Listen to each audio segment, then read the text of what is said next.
This was the talk given to the Bratton History Association in October 2022. Originally, it was supposed to have been given by Simon Gray, the previous minister of the church, but he moved on to other responsibilities in the summer, and I was asked to take his place. As you'll see there, the title that I've given it is The Story of Bratton Baptist Church from 1662 and its links with other Baptist churches in the area. However, Simon gave it the title, The Associating and Interdependence of Bratton Baptist Chapel from 1662.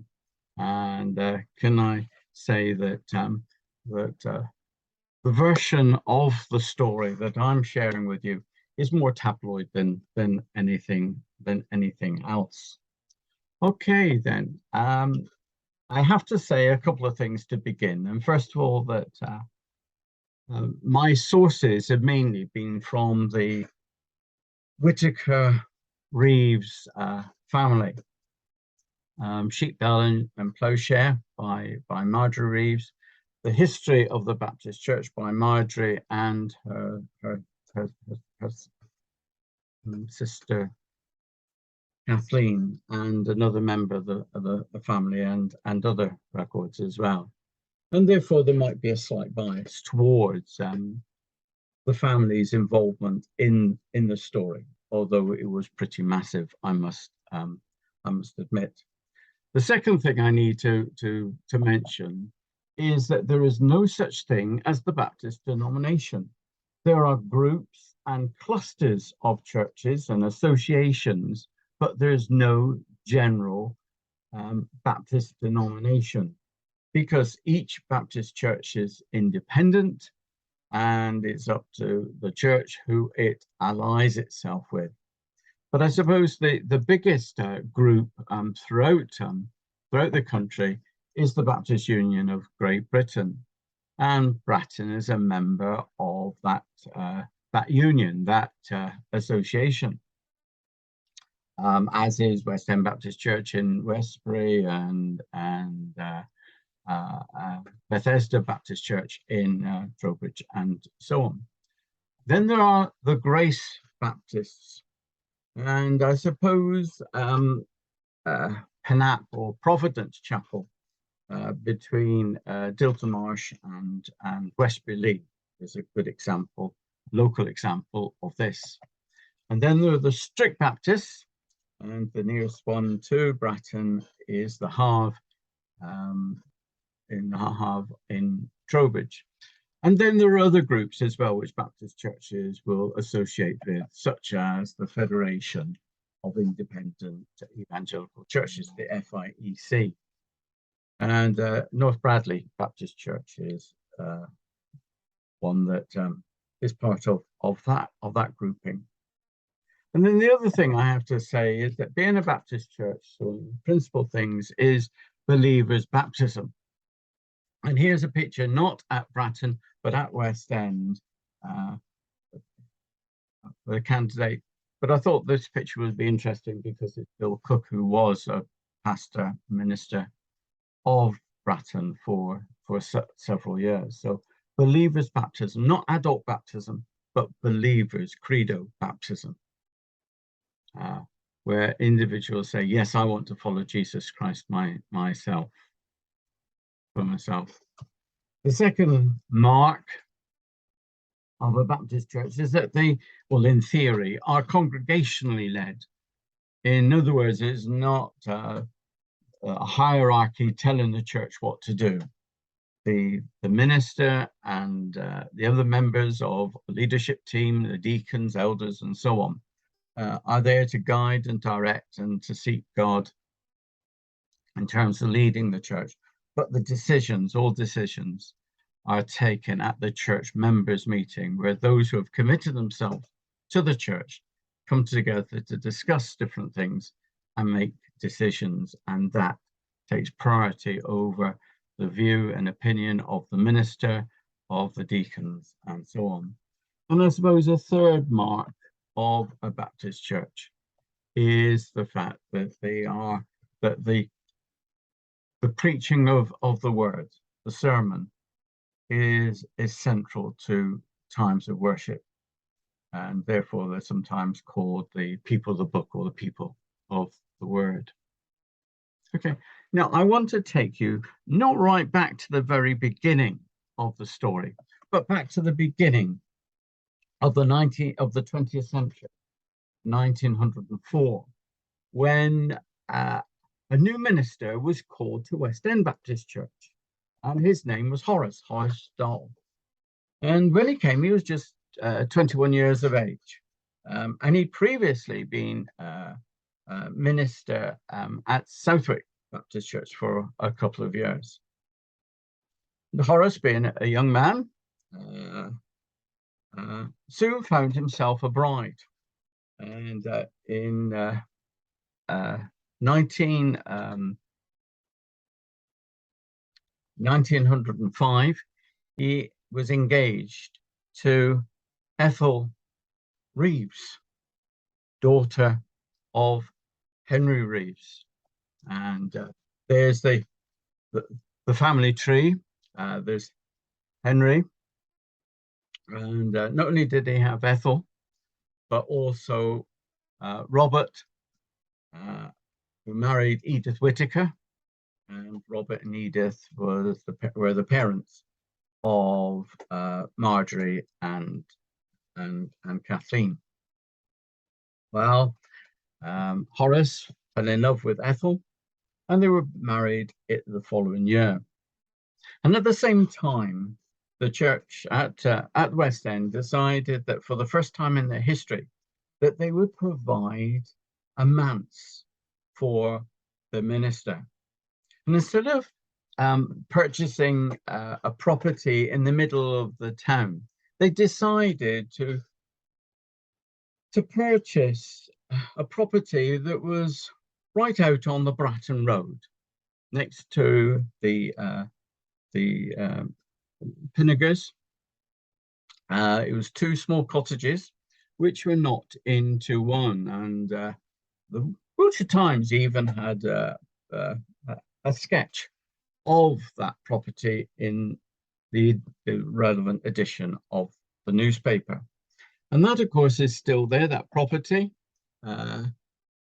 It's had a porch built on outside, but it's still there. Just as you drive into Westbury, on the right-hand side, virtually one of the first properties you will see there. Well, Horace and Ethel moved on in 1909. And 2 years later, well, they moved to a church in Essex. And 2 years later, 1911, their son Gordon was born. But 8 years later, young Gordon died. And not knowing where they were going to settle, they had a family. The mum and dad had a dilemma of where to have their son buried. And so they brought him back to Bratton, and he was buried in the grounds of the Baptist Chapel. And then in 1945 and 1946, when his parents died, they too were buried there. Okay, to take us right back to the very beginning of the story of Bratton Baptist Church, we need to go back to the days of Oliver Cromwell, the days of the Commonwealth, when the Puritans and dissenters, as they were called, reigned supreme. With the English Civil War, the King, and also the Church of England, as it was, were removed from office. Cromwell became the Lord Protector, and in the parish churches, Puritans, dissenters were put in their place. And one of the things about Cromwell's model army was that many of those soldiers were preachers and evangelists. And that portrayal of the soldier of the model army there is quite relevant. The fact, in one hand, he is carrying either a hymn book or a Bible, and tucked into his waist is his musket. And so they would go around the country and go to different parishes and different areas and sharing something of the dissenter gospel. And out of that emerged three denominations that we recognize today. Obviously, the Baptists, all the different groups, the Independents, who later became the Congregationalists and are now part of the United Reformed Church, and of course, the Quakers. But then, of course, in 1660, there was the restoration, not just of the monarchy, but also of the Anglican Church. And so all the dissenters, all the preachers who were dissenters were thrown out of the church, and the old vicars were brought back in. And that's how King Charles II wanted it. And that's how, he hoped it would continue. But of course, by this point, a lot of things had happened, and the people of the land had changed in view of the teaching that they had received during the days of Cromwell and the Commonwealth. And basically, the dissenters just would not go away. And so Charles and the new government brought in acts to try and suppress what happened and put an end to it. And so in 1664, the first Conventicle Act was passed. And the conventicle was an illegal worship gathering. And so imprisonment or fines for those who gathered 5 or more adults for the purpose of worship in any alternative to the Book of Common Prayer. And then a year later, the infamous 5 Mile Act, where former ministers were forbidden to come within 5 miles where they previously ministered. So they couldn't set up an alternative church in the same village or town. But still did not suppress this movement that had, in a sense, sort of grew rather than diminished. And so in 1670, the second Conventicle Act came into being, and that imposed a fine on any person who attended conventicle, any religious assembly other than the Church of England, 5 shillings for the first offence, 10 shillings for the second.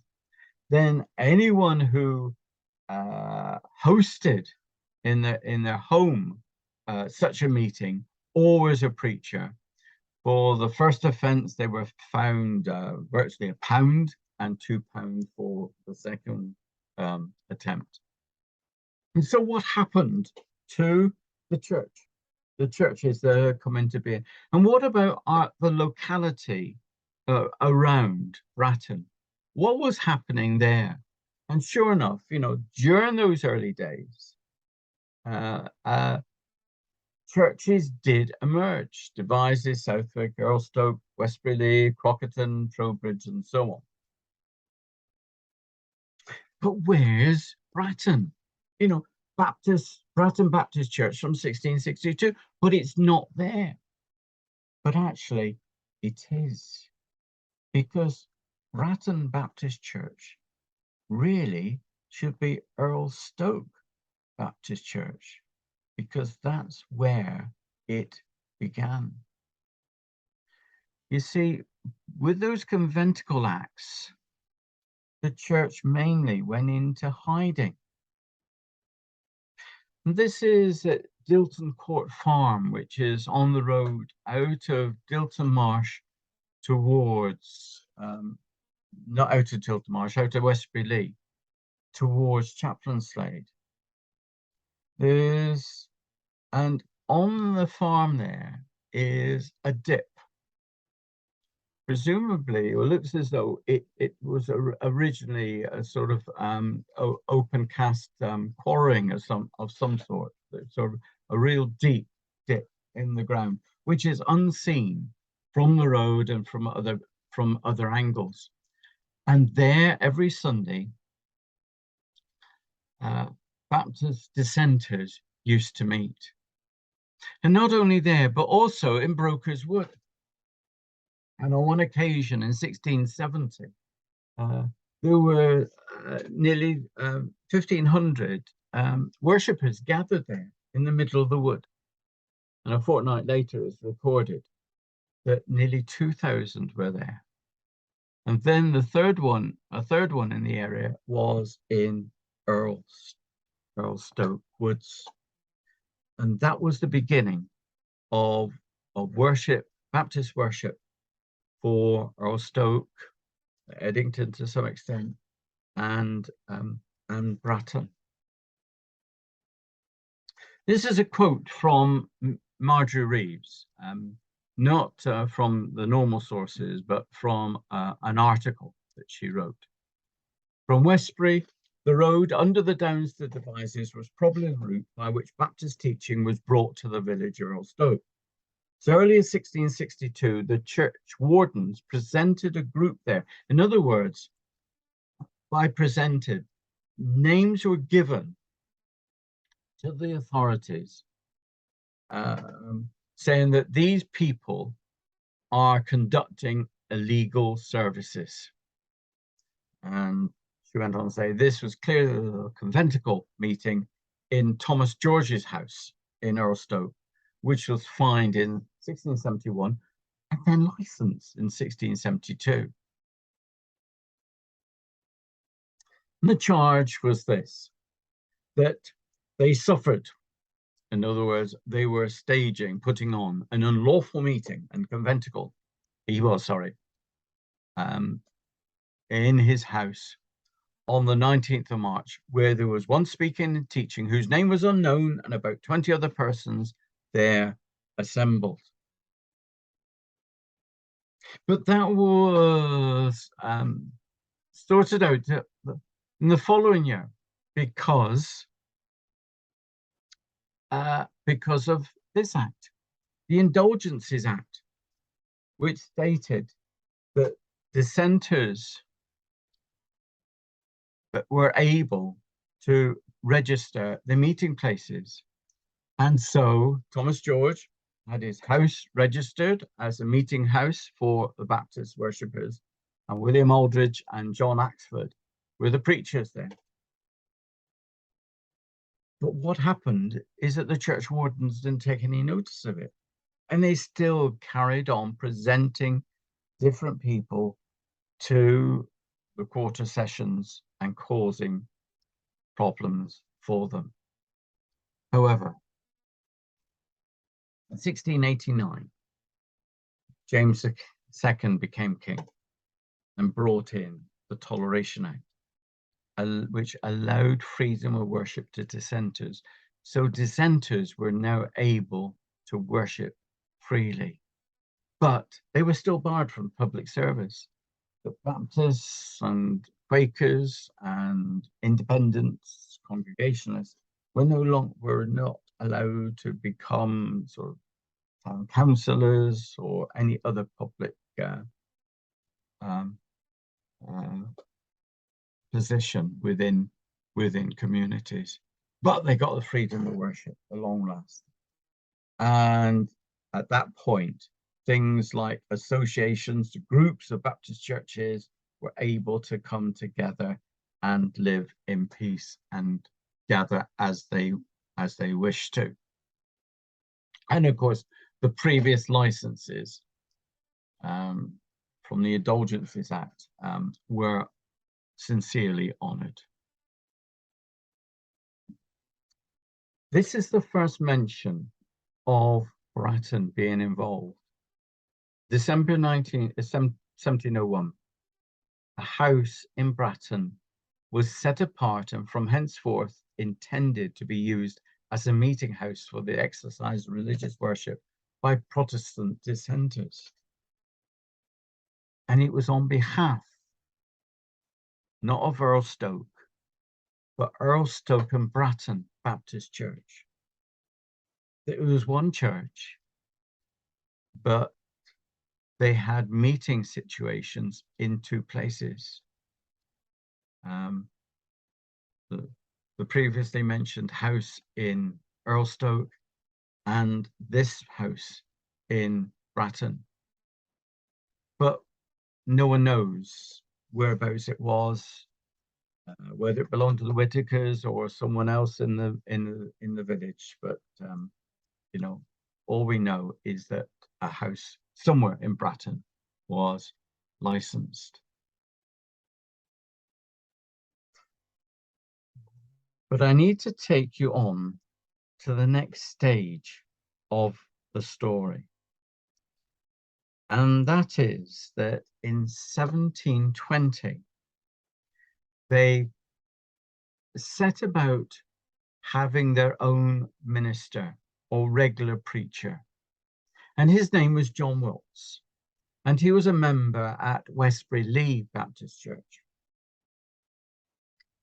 And presumably, and from this story, it seems as this is what happened, is that John Watts used to travel each Sunday across from Westbury to Erlestoke to take services. And by this time as well, Geoffrey Whitaker, who was schoolmaster in the town, used his home, Yew Trees, as the meeting place for a group. The previous one wasn't Yew Trees, it was another property, but by this point, they were using their home in the kitchen. Elsewhere in the property, there was the school going on, taking place. And on a particular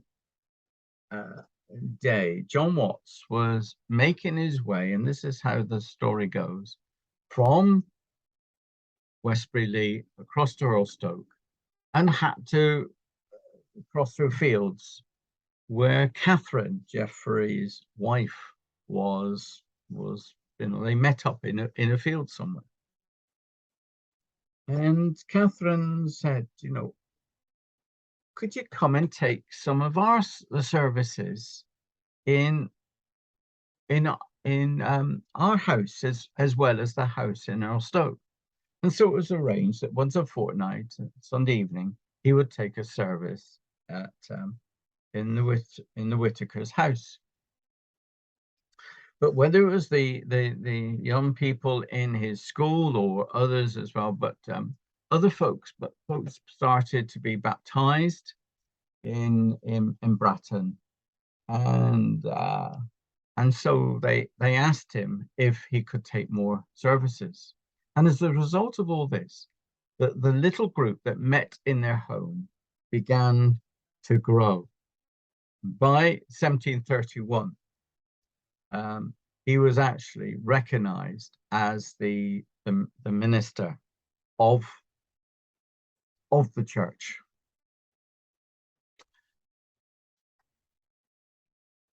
By 1734,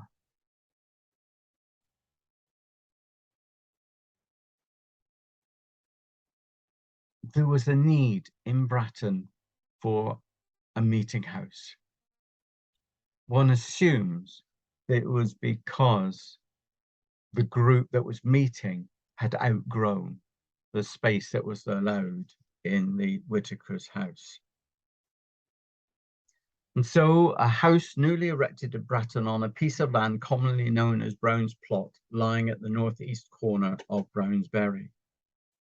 And that is where the chapel is now. And so a chapel was built, not in Erlestoke, the centre and the main meeting place of the church, but here in Bratton. Why? Well, it could do, as I said, to do with the size. It could also mean that those worshipping or wanting to worship in Bratton rather than Erlestoke had the financial resources to actually have a meeting house built. But that's where it happened. And so it came into being, and the church records this. Our church being now in peace and comfort through the Lord's goodness towards us and organized according to gospel rule, having our beloved John Watts as our pastor, brethren William Axford and John Giles as deacons, we look on it useful and beautiful to record the articles of our faith and bounds of our communion. And that was on behalf of the Erlestoke Baptist Church. And in 1738, just 4 years later, we have this, where it was the Church of Christ meeting at Erlestoke and Bratton. 2 meetings every Lord's Day, one at Stoke, the other at Bratton. Church meetings once a month, sometimes meetings of prayer, evening lectures, Lord's Day many times. But then there's the concern expressed that not many people are now coming forward for baptism. And, they're, a bit concerned about that at that time. But the 2 meeting places, the church was meeting in both Bratton and in Erlestoke. And during this time, and as Marjorie's highlights or mentions, the highlight of Baptist life right through, I suppose, from the late 17th century through to the 20th century, not really has the same impact now, I'm afraid. But the highlight of Baptist life was the associating together. Originally, the group was called the Western Association, but that covered the whole of the Southwest. And they would meet a couple of times a year for a 2-day convention. And so I suppose the host church would put people up from all over the Southwest as they met. And a couple of times they actually met in Bratton, at least a couple of times. There may be other times as well. In 1823, it was divided into 4 sections, and West Wiltshire area were part of the Bristol Association. And then in 1862, a smaller area, more Baptist churches were involved in association life. And Wesborough, as it was called, represents Wiltshire and East Somerset. Wiltshire was basically North Wiltshire, just down as far as here, Bratton, Westbury, Warminster, Trowbridge, etc. is the furthest south. Those further down, like Salisbury, are in another association where Simon Gray is now involved in. And then in 2002, Wesborough joined with Gloucestershire and Bristol associations become the West of England Baptist Association. And that's one of the pictures. I think that's the one out of Marjorie's book, Sheep Bell and Ploughshare, of the gathering at Bratton, outside the front door, and note the windows as they were in those days. And I found record of different association meetings that were held here at Bratton, both in the Western times and then later on. And there's names there which are very familiar because they happen to be Bratton or near Bratton churches. The one in 1894,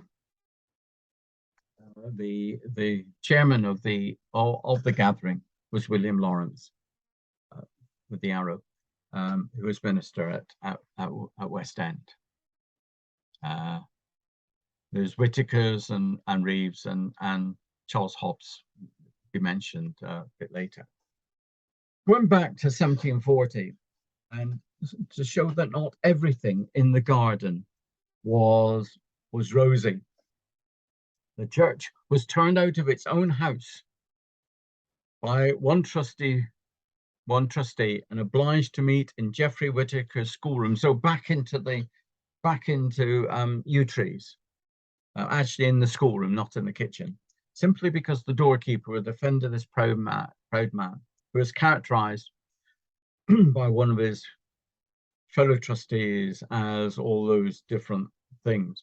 And one wonders whether it was the Whitakers' view of this particular deacon in the church. And of course, as he was writing the story, his words are the words that are used. But what about Erlestoke? Because there's no Baptist church now at Erlestoke at all. And just to see how it developed. In 1738, it was still Erlestoke and Bratton Baptist Church. 3 years later, it was recognized as Bratton and Erlestoke. 2 years after that, just as Bratton Baptist Church. And then in by 1819, there was no Baptist church in Erlestoke. Why? Well, the biggest thing is they never built a church there. They still carried on meeting in someone's home. And so people felt it was more advantage to meet in a meeting house than in someone's home. I'd like to take you through the story of the development of the building. The fact is that when the church was opened originally, it was just 20 foot by 30 foot. And I've tried, this is my interpretation, of it. So the markings on the picture and on the plan may not be accurate, but it was just a simple meeting house, and just with that dimension, 20 by 30 foot. And some of the timbers are still there, as you can see by the picture at the above the plan. 1775, it needed a new roof, but remained virtually the same, the same size and so on. And again, this timber is there from that period. But a little break from this, just to say that, just to confuse matters, there are 6 Geoffrey Whitakers on Marjorie Reeves's family tree. And it's the last 2 that are important for us in terms of the story, because there, number 5 with the blue circle is the first schoolmaster. His wife Catherine was the one who stopped John Watts. And amongst their children, they had another Geoffrey, and Geoffrey, number 6 in the red circle, never married. And actually that line of the family actually died out with the death of Geoffrey.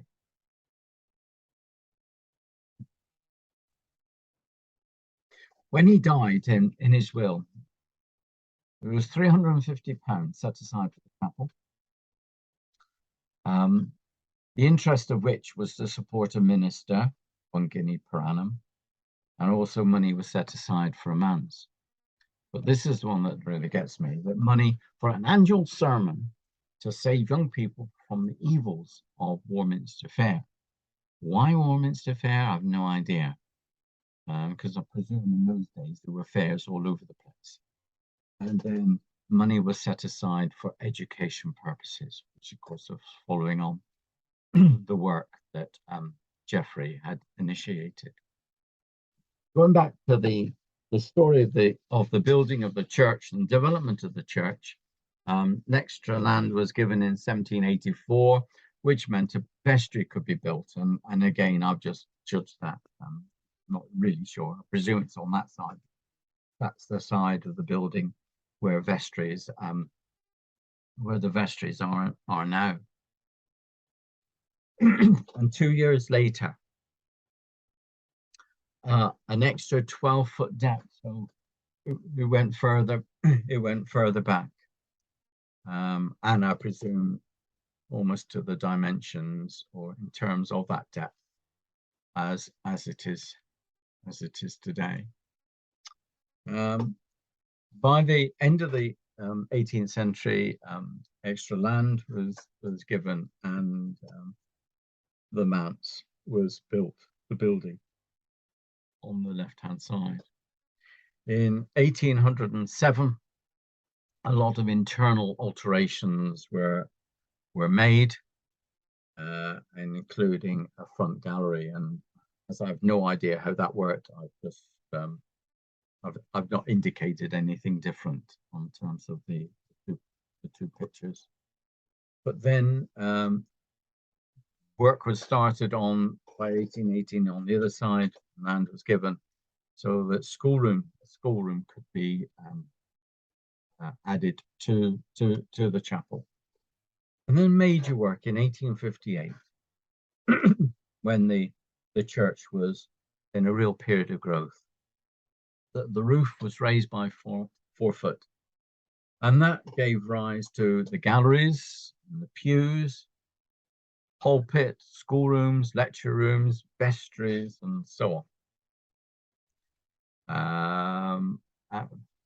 In many ways, the area of that as it is now. Just as a little side, Marjorie mentions that a baptistry was added in 1894. Up to that, everyone who was baptized in a local river. Those are the lovely legs of Dave Hall, who crawled into a hole underneath the pulpit and found reference that relating to the baptistry, that it was virtually upgraded in 1894. Now, whether he meant that it was upgraded, the sense it was being brought into the chapel rather than elsewhere, I have no idea. It's maybe something to look at in more detail in the future. And then at the end of the 20th century, again, another extensive work that was done with all the roof and vestries and the lobby along the front, and very much as it is now. And all the woodwork was lightened. There's still just a little bit up in a corner which shows the original color, but the rest, of course, is much lighter than it was then previously. And so we have the chapel as we know it today. And the upstairs is still the old pews, to give a sense of what the chapel would have been like. But then, of course, downstairs we have the chairs, replaced pews. And of course, this gives us the flexibility for doing a lot of other work as well, such as the double E luncheons that are provided by the church 4 times a year for the OAPs in the community. I want to mention a minister who wasn't minister of the church, but of Brown Street in Salisbury, and his influence at the end of the 18th century was absolutely fantastic and affected, influenced Bratton amongst other places. He was involved in the beginnings of the Baptist Missionary Society and did lots of visits to that pagan land called Cornwall, where my family come from. And he involved, within the villages around, right across Salisbury Plain. The most obvious one was Imber, which he established in 1784 and then handed over to Bratton to care for and to mentor and to, to provide support for, which they did until 1839. And he had a real attachment, Safri did, um, to Bratton Baptist Church, especially as his cousin Jane married one of the Whitakers, Jane. I presume it was Joshua rather than one of the Jeffreys. And so there was the family connection there as well. But this is where Bratton stepped out on its own and became vital for this area. Is that it wasn't a town church, it was a village chapel. And yet it established 3 village stations, branches, church plants, as we would call today. One at Steeple Ashton, not necessarily planting churches, not growing new churches, but supporting, providing preachers, providing Sunday school teachers, making sure, involving them, being involved in the life of those churches. And Steeple Ashton and Great Cheverel and Coulston were 3 that Bratton took very much under its wings.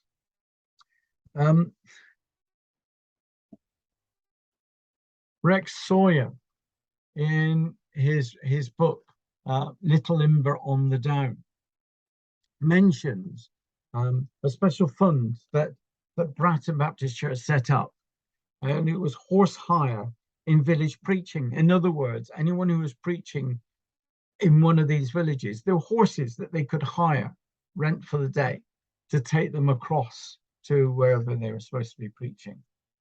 And then there's a lovely little story that Marjorie mentions, and I'll read it as she's written it. There's a story of 3 Baptist worthies driving back from a Sunday evening service at Imber in a pony trap. On the steep downward road, one says to the others, "Whose is that wheel running down the hill in front?" "Why, it's ours." Realization that one of the wheels on the trap had come off and was rolling down in front of them. Goodness knows what actually happened at the end of the story. She doesn't record that, but certainly something worth taking note of. Okay. Here's a picture. Again, it's from Marjorie's book, and the 2 characters on the right hand side are Charles Hobbs, who was at the beginning of the 20th century was minister of the church, and then there's Henry Reeves, the father of Ethel and grandfather of Kathleen and Marjorie. That the church at Great Cheverel was founded in 1760, and they had an old building, but in 1911, with the help and support of Bratton, they opened their new chapel building. And as in yellow, it had been adopted as a village station, a village branch, in 1877. And Great Cheverel survived until about 2000. Throughout the life of the church, there were ups, and then, of course, there were downs. In 1740, membership dropped from 39 to 27. There was backbiting and goodness knows what going on. And that situation that mentioned earlier with one of the trustees locking the door and stopping people from going to worship was just one thing. And, people just fell away, dropped away from going to church. Again, there was a drop in the 1800s. The minister spent so much time elsewhere. In fact, when he left, he mentioned the perils of traveling by stagecoach. So why was he traveling by stagecoach? The mind only boggles at that. But actually, we look at the church records, what it said is that the church was really fed up with him. They were dissatisfied with the service they were getting from him. 1810s to 1830s, there was growth, and it went from less than 80 to over 150. And we're talking here about a village chapel. Again, in the 1840s, there was unhappiness.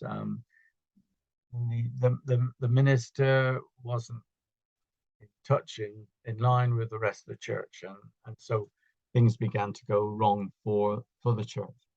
But then the 1850s, right through to the First World War, there was constant growth. And of course, that was the time when they were involved with the other chapels as well.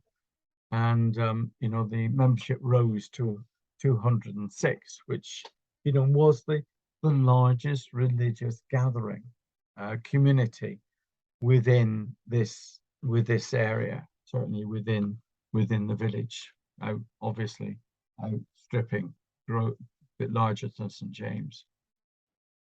And then, of course, during the 20th century, after the First World War, there was the steady decline, which was happening everywhere else. Things became really bad at the end of the 1970s. That not only for Bratton, but also other churches around, such as Westbury and West End. And they were struggling to pay for a minister. They could apply for a grant, but to be honest, they had their arms twisted because the area superintendent, which is a bit like a Baptist bishop, said that they could only get a grant if they agreed to work together as a team. And in the end, Bratton, Road, Rudge, West End, and Westbury joined together to become the Westbury District Fellowship of Baptist Churches.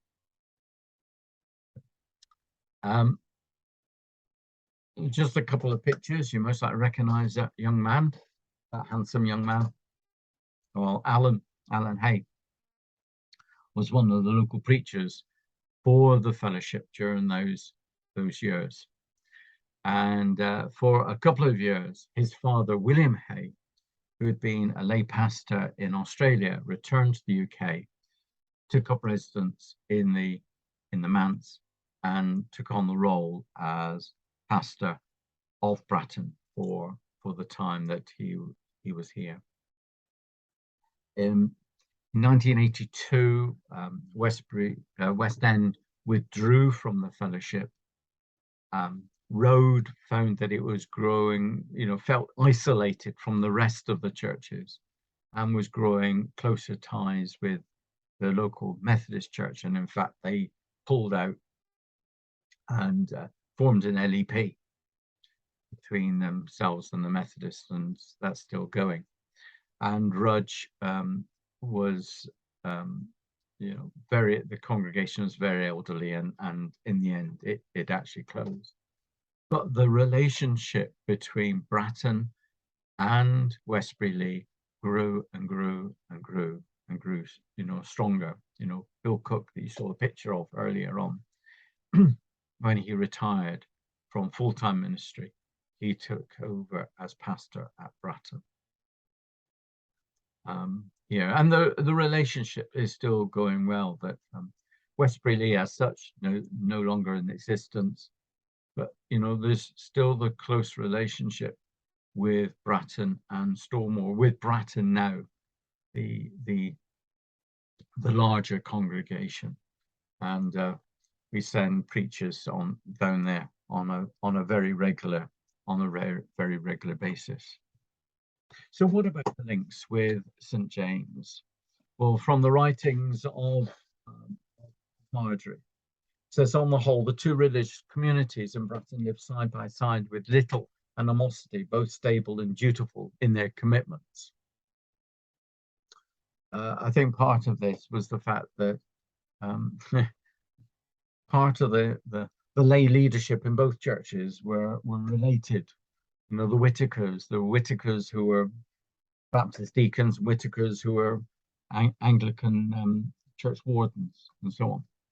There was a blip in 1902 with the Balfour Education Act, where nonconformists objected to pay the fact that part of their rates was going towards providing schools for Anglicans. And again, we've got this lovely quote from Marjorie regarding Charles Hobbs, who was minister during the First World War and so on. His Christian courtesy and friendship did much to promote the growth of fellowship between the Anglican and Baptist congregations of the village, and the communities cooperated to provide social events for it. And the fact that continued to grow even after Charles Hobbs by successive pastors, and of course from the Anglican side as well. I'd like to finish just to mention this book, which is Wiltshire Nonconformist Chapels and Meeting Houses by James Holden. And just after it was published early this year, and just after it was published, he did a webinar, which I had the privilege of being part of or viewing. And at the end of his talk, he did the development of church buildings from the 17th century right through to the 20th, 21st century. And right at the end of his talk, his last slide, he started to talk about chapels which, in his mind, in his view, have a heritage to explore, that are worth looking at what those churches have done with their building, their historic buildings, in terms of making them user-friendly for 21st century worship. There was one in Corsham, a Baptist church, and the other one was Bratton Baptist Church. That a former, another book about churches within the county mentioned that Bratton Baptist Church is a gem. And actually, it is the only Baptist church that is featured in Brian Woodruff's Parish Churches of Wiltshire. Amongst all those parish churches, again, there is Bratton Baptist Church, a gem, a heritage to explore. Thank you for listening to the talk, and I hope that you have found it very useful. Thank you.